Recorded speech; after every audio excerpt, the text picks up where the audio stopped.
আমরা হচ্ছে এরকম শ্রেণীবিন্যাসে ওইভাবে যাব না যে কার সামর্থ্য কি, কে কতদূর পড়াশোনা করেছে, এটা আমাদের কাছে গুরুত্বপূর্ণ না। আমাদের কাছে গুরুত্বপূর্ণ হচ্ছে নির্দিষ্ট একটা পদের জন্য আমরা ধরুন যে কোনো একজন একটা মন্ত্রণালয়ে একজন উপদেষ্টা যাকে নিয়ে আসা হচ্ছে উনি ওইটার জন্য কতটুকু যোগ্য। এখন এই যোগ্যতাকে আমরা একটা গুরুত্বপূর্ণ প্যারামিটার হিসেবে সেখানে রাখবো। পাশাপাশি আমরা এখন কথাটা এমন আসতে পারে, যোগ্যতায় যদি প্যারামিটার হয় তাহলে আমি বিভাগের কথা কেন বলছি? ভাই, আমার 3 বিভাগ থেকে এরকম কি একজনও নেই যে একটা মন্ত্রণালয় চালানোর মতো ওই বিষয়ে বিশেষজ্ঞ বা যোগ্য? অবশ্যই রয়েছে। সেই জায়গা থেকে আমরা মনে করি আমাদের এই কোয়ালিটি আমাদের একটা প্যারামিটার হতে পারে। আরেকটি গুরুত্বপূর্ণ প্যারামিটার হচ্ছে এই 24-এর ছাত্র জনতার অভ্যুত্থানে কে অংশগ্রহণ করেছে, কে সমর্থন জানিয়েছে, কে নীরব ছিল, কে বিপক্ষে ছিল। একমাত্র ওয়ালটন এসি দিচ্ছে 1 বছরের রিপ্লেসমেন্ট গ্যারান্টি। অবশ্যই যার অংশগ্রহণ সরাসরি ছিল এখানে, যে এতদিনে নির্যাতিত, যে জনমানুষের কথা বলে এসেছে, তার প্রায়োরিটি সবার আগে হওয়া উচিত। সে ওই স্পিরিটটাকে সবচেয়ে বেশি ধারণ করবে। এরপরে যেই মানুষটা সামনাসামনি রাজপথে নেমে না হোক, সোশ্যাল মিডিয়ার মাধ্যমে হোক, দেশে থেকে দেশের বাইরে থেকে হোক, সমর্থন জানিয়েছে, ওই সময়ে সৎ সাহসটি দেখিয়েছে, সেই মানুষটার এই জায়গায় প্রতিনিধিত্ব করা উচিত। কিন্তু আমি এই জায়গায় একদম স্পষ্ট করে, ভাই, আমরা সরকারের কেউ না, আমরা সরকারের কোনো সুবিধা ভোগ করি না। সরকারের ভালোটাকে ভালো বলবো, সীমাবদ্ধতাকে সরাসরি আমরা কটাক্ষ করব। আমরা আমাদের জায়গাতে স্পষ্ট করে বলি, এই জায়গায় এই অন্তর্বর্তীকালীন সরকারে আমরা দেখেছি না এই যে ফারুকিকে, এই ফারুকি কোন সময় বিগত এই 36 জুলাই কোন সময় সরাসরি সরকারের বিপক্ষে গিয়ে এই ছাত্র জনতার অভ্যুত্থানে যারা অংশগ্রহণ করেছে তাদের পক্ষে অবস্থান নিয়েছিল? কখনোই নয়। তিনি তার সময়, পুরো সময় ক্ষমতার কাছাকাছি থাকার জন্য যেভাবে তার মতো করে তোষামোদি করা দরকার সেভাবে করেছে। হতে পারে একটা লাইন লিখে, হতে পারে একটা ছবি তুলে, সবাই একই কাতারে ভাই ভাই সহমত ভাই বলে তোষামোদি করবে না। কেউ একটা লাইন লিখে, কেউ একটা শব্দ বলেও তোষামোদি করে। এই ফারুকিরা কিভাবে এই উপদেষ্টা পরিষদে আসে? আমাদের জায়গা থেকে আমরা সেদিনই স্পষ্ট করে বিরোধিতা জানিয়েছি এবং আমরা আমাদের জায়গা থেকে বলি, এরকম নীরব থাকা, কঠিন সময় নিজের গা বাঁচিয়ে চলা লোকদেরকে আমরা উপদেষ্টা পরিষদে দেখতে চাই না। তারা কোনোদিন এই স্পিরিটটিকে ধারণ করতে পারে না। যদি পারতো তখনই তারা তাদের জায়গা থেকে প্রতিবাদ জানাতো।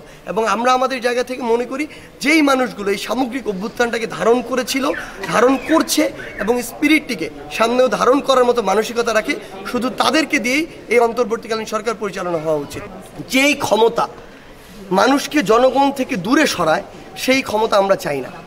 আমরা চাই এমন একটি সরকার, এমন একটি ক্ষমতা, এমন একটি পদ যেটি আমাদেরকে জনগণের কাছে নিয়ে যাবে, জনগণের কথা শোনার মতো মানসিকতা তৈরি করবে, জনগণের কাছে জবাবদিহি করার মানসিকতা তৈরি করবে। এই সামগ্রিক জায়গায় অন্তর্বর্তীকালীন সরকার আমাকে হোক, উত্তরবঙ্গের অন্য যে কাউকে হোক, কোয়ালিটির জায়গা থেকে হোক, স্পিরিটের জায়গা থেকে হোক, এই অভ্যুত্থানে নিজের অংশগ্রহণ বা বিশ্বস্ততা পরিচয় বা ওটি ধারণ করার জায়গা থেকেও যদি মনে করে, সেটা আমি ব্যক্তিগতভাবে সার্জিস শুধু নয়, অন্য কেউ যদি মনে করে তাকে ওই জায়গাগুলোতে যোগ্য, সামগ্রিক বিষয়ে যে কাউকে সেই জায়গাটিতে নিতে পারে। এবং আমরা আমাদের জায়গা থেকে মনে করি অবশ্যই প্রত্যেক বিভাগের এক বা একাধিকজন সেই জায়গায় রিপ্রেজেন্টেটিভ থাকা উচিত। এটি ব্যক্তি সার্জিসের উপরে নির্ভর করে না, এটি নির্ভর করে সরকারের, দেশের মানুষের এই মুহূর্তে চাওয়া কি, প্রত্যাশা কি। এই জায়গা থেকে যদি প্রত্যাশার সাথে প্রাসঙ্গিক হয়, দেশের এবং দেশের মানুষের কথাকে সামনে রেখে, তাদের চিন্তাকে সামনে রেখে দায়িত্ব নিতে প্রস্তুত। কিন্তু একটা জিনিস একদম স্পষ্ট করে বলি, সেটি হচ্ছে এই অন্তর্বর্তীকালীন সরকারকে সেই আস্থাটিও তৈরি করতে হবে মানুষের প্রতি। এই আস্থাটি যদি মানুষের প্রতি তারা তৈরি না করতে পারে, তাহলে মানুষ কিন্তু ওই যে তাদের প্রতি যে এখন তাকিয়ে রয়েছে, এই তাকিয়ে থাকা থেকে কিন্তু চোখ ফেরাতে পারে। মানুষ সেটি করতে পারে সেই জায়গা থেকে। এবং আমার জায়গা থেকে আমি আরেকটি জিনিস বলি, আমাদের ওই মানসিকতা নিয়ে ওই সরকারে যাওয়া উচিত।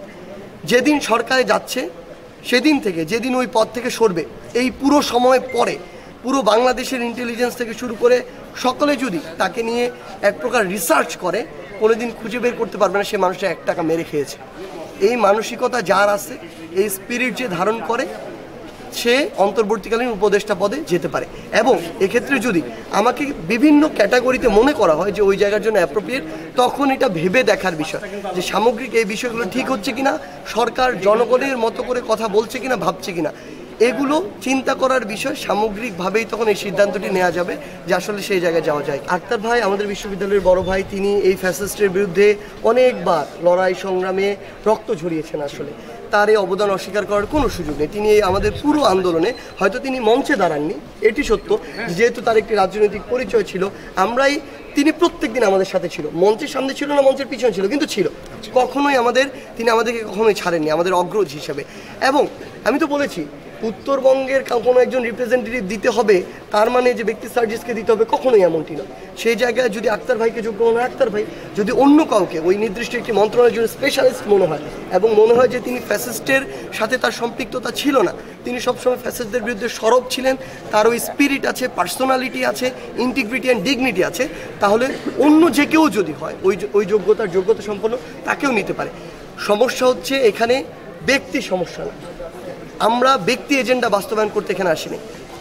দেশের মানুষের জন্য যাকে উপযুক্ত মনে হবে, ভালো মনে হবে তাকেই নেওয়া উচিত, কিন্তু এই যে অঞ্চল বৈষম্য এটা আমরা কখনো সমর্থন করি না।